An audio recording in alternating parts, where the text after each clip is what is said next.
अस्सलाम वालेकुम दोस्तों, मेरा नाम है उमैर और आप देख रहे हैं उमैर स्पीक्स यूट्यूब चैनल। मोअज़्ज़ज़ नाज़रीन, वीडियो में इस ठेले वाले बुजुर्ग को देखिए ज़रा, जो कि पहले अपने गाहक को पक्का करने के लिए एक आम काट कर खिलाता है। फिर जब वो आम लेने पर राजी हो जाता है तो आम शॉपर में डालते वक्त अपने हाथ की सफाई दिखाता है, और जो आम इस दुकानदार को ग्राहक ने शॉपर में डालने के लिए देता है वो बड़ी सफाई से शॉपर में डालने की बजाय नीचे गिरा देता है और जल्दी जल्दी खराब आम उठाकर शॉपर में वापस डाल देता है। प्यारे दोस्तों, हमारे मुआशरे में जिस बंदे ने सुन्नत रसूल सल्लल्लाहु अलैहि वसल्लम यानी दाढ़ी रखी हो, उसके मुतालिक ये ख्याल किया जाता है कि ये एक दीनदार आम लोगों से ज्यादा दीन की समझ रखने वाला बंदा है। लेकिन जब दाढ़ी रखने वाला बंदा ही ये सब करे तो फिर क्या किया जाए।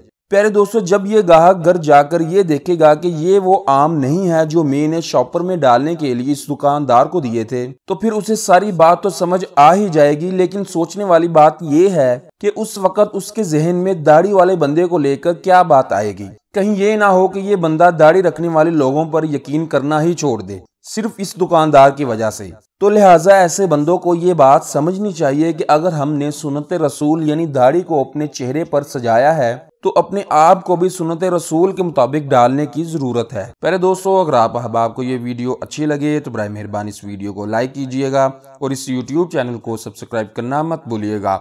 अगली वीडियो तक मुझे दीजिए इजाजत। अल्लाह हाफिज।